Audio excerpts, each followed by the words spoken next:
কিছুক্ষণ আগে যে ছবি আপনাদেরকে দেখাচ্ছিলাম রেলমন্ত্রী অশ্বিনী বৈষ্ণবের মেট্রো সফর, আর এবার যে ছবি আপনারা দেখছেন নবান্নে পৌঁছে গিয়েছেন রেলমন্ত্রী। কলকাতায় এসেছেন রেলমন্ত্রী এবং নবান্নে আজ মুখ্যমন্ত্রীর সঙ্গে তার বৈঠক। রাজ্য রেল বৈঠকে একটা বড় সিদ্ধান্তের সম্ভাবনা এখনো পর্যন্ত আমরা যা জানতে পারছি। দুই মেদিনীপুর, ঝাড়গ্রাম, পুরুলিয়া, হাওড়ার প্রকল্পের নজরে রয়েছে মালদা, মুর্শিদাবাদ, উত্তর দিনাজপুরের প্রকল্প। 33টি ওভারব্রিজ তৈরির বিষয়েও আজ আলোচনার সম্ভাবনা। তৃতীয় চতুর্থ লাইনের জন্য জমি অধিগ্রহণেও আলোচনা। রাজ্য রেল এই বৈঠকে বড় সিদ্ধান্ত আসতে পারে, কথা বলবো, জানবো। প্রতিনিধি সোমরাজ রয়েছেন সঙ্গে। সোমরাজ, দেখো, আজকে রাজ্য রেল বৈঠকে বড় সিদ্ধান্তের সম্ভাবনা রয়েছে। বিশেষ করে পূর্ব মেদিনীপুর, পশ্চিম মেদিনীপুর, হাওড়া, মালদা, মুর্শিদাবাদ, উত্তর দিনাজপুর, পুরুলিয়া ও ঝাড়গ্রামে একাধিক রেল প্রকল্পে গতি আসতে পারে আজকের বৈঠকের পর। যেটা সূত্র মারফত এখনো পর্যন্ত জানা যাচ্ছে 33টি রেলওয়ে ওভারব্রিজ, অর্থাৎ যাকে আমরা আরবি বলি, পাশাপাশি তৃতীয় ও চতুর্থ রেল লাইন নির্মাণের জন্য জমি অধিগ্রহণের প্রক্রিয়া শুরু করা হতে পারে আজকের এই বৈঠকের পর। মূলত মুখ্যমন্ত্রী শুভেন্দু অধিকারী ও রেলমন্ত্রী অশ্বিনী বৈষ্ণব আজকে মূলত প্রত্যেকটি বিধানসভা ধরে ধরে কোন কোন রেল প্রকল্পে কি বর্তমানে পরিস্থিতি রয়েছে এবং তাতে কিভাবে জমি অধিগ্রহণ করা যেতে পারে এবং সেই হস্তান্তর করা যেতে পারে রেলকে, তা নিয়ে পর্যালোচনা করা হবে। ইতিমধ্যেই সেই বৈঠক শুরু হয়েছে। আমরা দেখতে পাচ্ছি মুখ্যমন্ত্রী শুভেন্দু অধিকারী, রেলমন্ত্রী অশ্বিনী বৈষ্ণব তারা এসে পৌঁছেছেন। প্রত্যেকটি জেলা শাসকরা ভার্চুয়ালি উপস্থিত হয়েছেন এই বৈঠকে। মূলত আজকের যে বৈঠক হবে সেখানে যে রেল প্রকল্পগুলি নিয়ে এখনো পর্যন্ত জমি জটের জন্য আটকে রয়েছে, মনে করা হচ্ছে এই জমি জট কেটে গেলে তারপরে সমীক্ষা শুরু হবে এবং সমীক্ষা শুরু হবার পর জমি অধিগ্রহণের প্রক্রিয়া শুরু করবে রাজ্য সরকার। এবং রাজ্যের ভূমি ও ভূমি রাজস্ব দপ্তরের তরফে আজকে একটি পাওয়ার পয়েন্ট প্রেজেন্টেশন করা হবে যে এখনো পর্যন্ত কোন কোন প্রকল্পের জন্য কত জমি এখনো পর্যন্ত আটকে রয়েছে বা কি সমস্যা রয়েছে, বর্তমানে কি স্ট্যাটাস রয়েছে, তা নিয়ে বিস্তারিতভাবে আলোচনা করা হবে।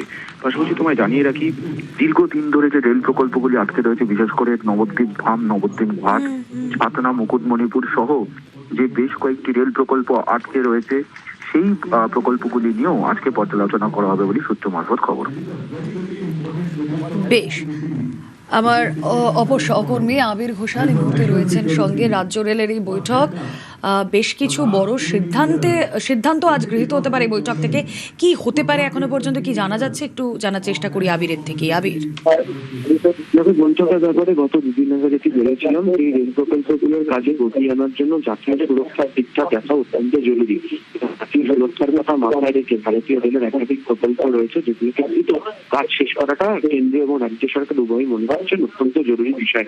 রেলমন্ত্রী রেল বোর্ডের চেয়ারম্যানদের পাশে ইতিমধ্যে ঘোষণা করলেন রাজ্যের মুখ্য সচিব এবং তার তরফ থেকে চিংড়ি ঘাটার প্রসঙ্গের কথা তোলা হয়েছে। গত কয়েক বছর ধরে কিভাবে হয়েছিল চিংড়ি ঘাটাটি, নতুন সরকার আসার পরে কিভাবে তারা কাজ করে দিয়েছেন। এটা ঠিক শান্ত ছিল, অন্তত ওকে আবির, সঙ্গে থাকো।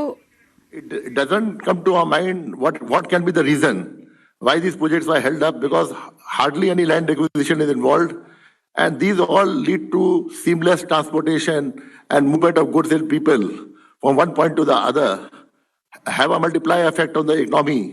And so Honorable Chief Minister said these permissions have to be given in 48 hours, and true to his words, he completed the thing in 48 hours and we could give the NOC to the railways. Sir, I know West Bengal is very, very critical for railways and more critical for the people of West Bengal. I think this is the only state where we have got more than 4 GMs. GM Eastern, GM Southeastern, GM CLW, GM Metro, and large part of NF Railway headquartered at Guwahati has presence in West Bengal.